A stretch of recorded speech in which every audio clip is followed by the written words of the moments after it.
I kind of put this together just so that you guys would have a way to write these down as notes, as well as a way to help you work with this. Remember how we use this, where we just pick the parts we need?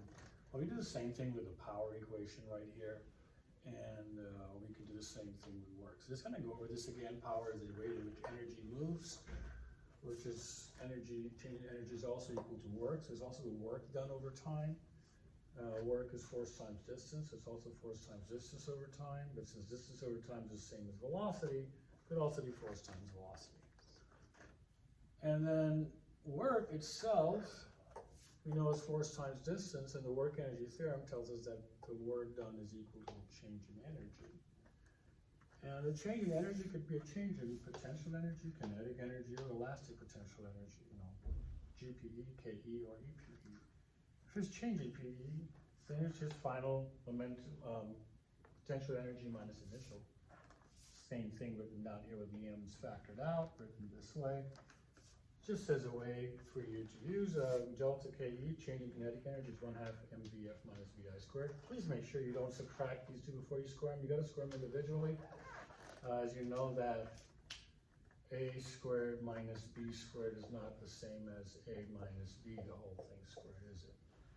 Okay, so just keeping that in mind, make sure you don't do that algebra mistake.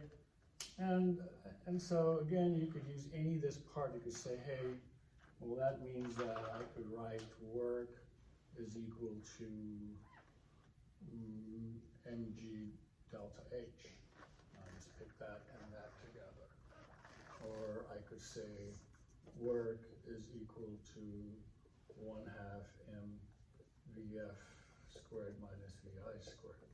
Again, all I did was this is change in kinetic energy is KE final minus KE initial, which is 1/2 mvf squared minus 1/2 mvi squared. And seeing that 1/2 m is a common factor, I just pulled it out. And that's where I got, that from. And the same process here for elastic potential energy. That's usually not very commonly a question, so I don't stress too much on that one, but these certainly are. And so that's just an easy way, if you have this written out in your formula sheet, that it's just a quick, easy way to put together based on, most importantly, the variables you are given. So each time you're given something, you write them down, then you can see, hey, which part do I need to use to find the solution that I need, because what am I looking for? Okay, hope that helps.